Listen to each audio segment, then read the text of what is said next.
plus 2 is 18. So D equals negative 184. Number 5. Number 5 was 13 times what equals 91. What's the opposite of multiplying by 13? Dividing by 13. And then that actually works out perfectly, and you get 7.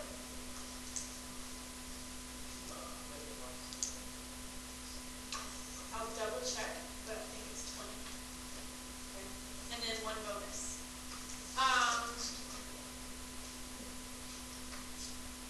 Number 6, 2.3 times what equals negative 9.2. What's the opposite of multiplying by 2.3? Dividing by 2.3. If you divide the left by 2.3, what do you have to do to the right? Now, could I work this out if I didn't have a calculator? Yes, I can. But I'm going to take a shortcut, and I'm going to use a calculator. So it's 9.2, and it's negative, divided by 2.3. Okay, so it ends up being negative 4. And it's wrong. Okay. All right, number 7. Number 7 is different because it requires 2 steps to get the answer. You have to undo the 29 before you can do the rest. So what's the opposite? What would I do to 21 to get 0? I would add it or subtract it. Then that becomes 29 plus 29. Subtract. So I'd have to subtract 29 from each side. Now, is this going to be a positive number or a negative number right here? Yes, Emma. I mean, right here you could. Yeah, you could. So that you know that this is negative.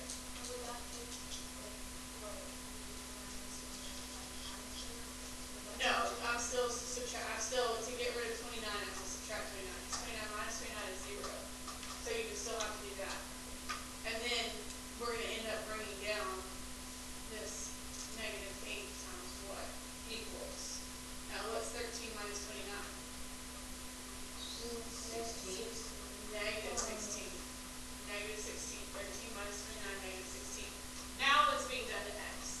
It's being multiplied by negative 8. The opposite of multiplying by negative 8 is dividing by negative 8. So negative 16 divided by negative 8 is going to be what? Positive 2. Because the negative divided by negative is positive. Yes. That's okay.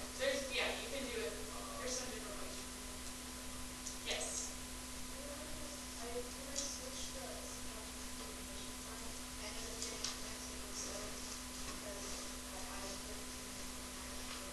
Yeah, so what you want the original equation, you want to look at the side that has the variable on it, which is the right side in this case. So everything that is with the variable, we want to move to the left side. So we don't want to give the variable anything else. We want to move everything away from it. Now, on the flip side, if the variable was over here, then we would want to move everything to the right side. So whatever is with the variable, we want to move to the other side. Yes? I'm confused because I did 29 plus 29. But 29 plus 29 is 58. We want to move the 29 to cancel out. So to cancel out, we would have to subtract 29. Yes.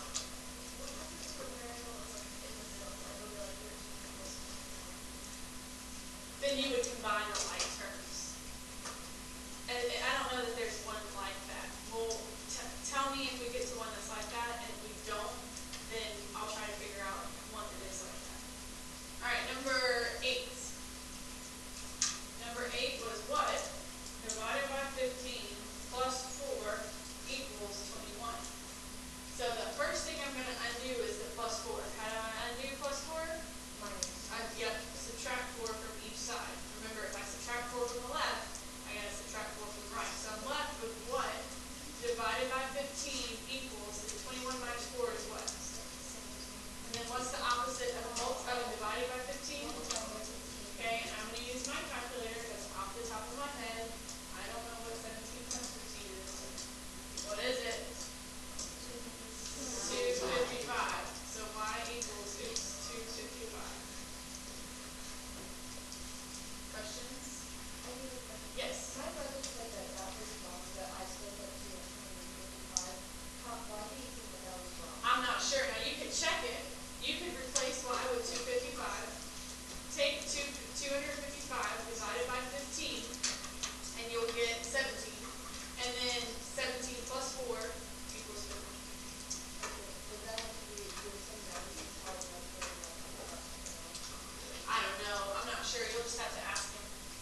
13 is 26 plus 2 times 11, which is 22. And when you add those two together, you get 48 meters.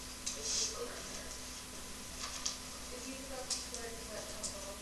I would count it off on the test. You can fix it and don't have to mark it wrong, but I would count it wrong. I'd count points off. Yes? Are these counted as two questions? I'll probably just count it as, if you missed one part and got the other part right, I'd probably just say minus half of it. Not have the point half of the x. And if there's 20 problems, they're worth 4 points each, so that'd be minus 2 points. Okay, number 13 was our triangle. So, the area of a triangle is the base times the height divided by 2, and the perimeter is just the side plus the side plus the side. So our area ends up being the base, which is 6, times the height, which is 11, divided by 2. And I can simplify before I multiply, because half of 6, or 6 divided by 2 is 3. And I end up just getting 3 times 11, which is 33. And my dimension would be inches squared. That's the area. The perimeter, we don't look at the 11 because that's the height. We have to look at the actual side. So it ends up being 12 plus 13 plus 6, which ends up being 31 inches for the perimeter.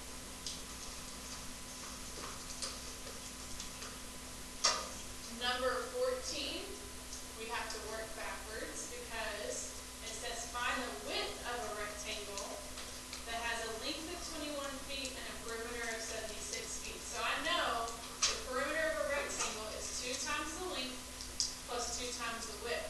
They tell me what the perimeter is. The perimeter is 76. I'm going to draw my equal sign. They tell me what the length is, so I know I'm going to replace L with 21, but they don't tell me what the width is. Okay? So from here, I'm just going to kind of work one step at a time. 2 times 21 is 42. Now, I've got to get the variable by itself. So everything that's being done to the variable, I have to move to the other side. So what would I do to 42 to cancel it out? Subtract. Right. If I subtract 42 from the right, what do I have to do from the left? Subtract 42.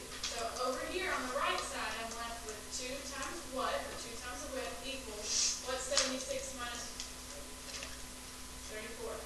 Divide both sides by 2, and I get the width equals 17, and then my dimension is 8. Now, could you check that to see if it's true? Yeah, all you would have to do is replace W with 17 and say, does 2 times 21, which is 42, plus 2 times 17, which is 34, does that equal 76? Yes, and you could know if you got it right or not. Questions?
It's just a one step. Now, if this were me, what is important about the left side and the right side when it comes to the variable and an inequality? Do we want it on a particular side? Yes. What side do we want it on, the left or the right? We want it on the left. So I'm going to go ahead and flip this whole thing, right? And when I do that, I do have to flip the inequality symbol. Now, can I easily solve that? It just takes one step to solve it. What's being done to x? 18 is being added. What's the opposite of adding 18? Subtracting 18. If I subtract 18 from the left side, I have to do the same to the right. So these cancel, and I'm left with this. X is greater than or equal to 15 minus 18 is what? Negative 3. Okay? And then I'm done. Now the directions will say graph the solution. Okay, so I'm going to graph it. All I've got to do to graph it is draw my little number line. Is it going to be a solid dot or a hollow dot? Solid dot. And then it's going to be a negative 3. And then which way am I going to point the arrow? To the right. And then this would be your completed solution on that. Yes. I forgot to flip it, but yeah, I still have the correct answer. Should I flip on the test? Okay, so you still got this? Yes. Well, then that would be right. You still got Should I this? flip it for on the test? What can go wrong if I do it quick? Well, I mean, you can still, I mean, the other way to write this is this. But that's confusing with the graph because really, you see what I mean? So it just gets confusing. I mean, you can still get the right answer and not flip it. It's just, it's easier to graph it when you have the variable on the left. So, I mean, but if you have the correct answer down there. All right, number 18. The best way to represent number 18 is n divided by 2, because multiplying by 1/2 is the same thing as dividing by 2. Okay, it's greater than 6. What's being done to n is being divided by 2. What's the opposite of dividing by 2?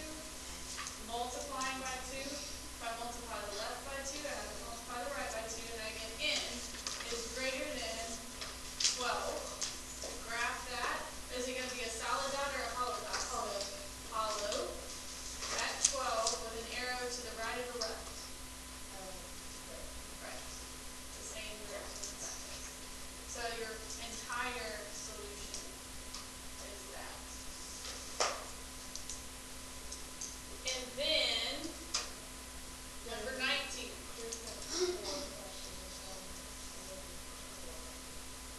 Okay. Oh no, they're inequalities, not equations. 3.4 was equations. These last two are inequalities. But let me do number 19. Yes.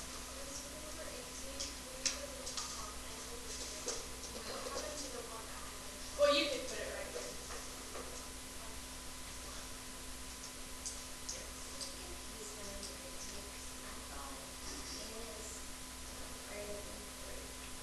Because you divided 6 by 2. But what is being done to n? N is being divided by 2. Because multiplying by 1/2, taking half of something, is the same thing as dividing by 2. So you ask yourself, what's being done to n? Well, it's being divided by 2. What's the opposite of dividing by 2? Multiplying by 2. Okay, number 19 is kind of the curveball. Because why? You have a negative coefficient. So when you go to solve this, when you divide both sides by -8, since the coefficient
divide both sides by 6, what do you get? 7.5. That's a fast mile. Have you guys ever run a mile before? No, I don't. I ran one 8 minutes. That's a fast mile. 7.5 is a pretty steady pace. So I would just divide both sides by 6. And when I do that, you would need to run each mile in 7.5 minutes or less. Yes.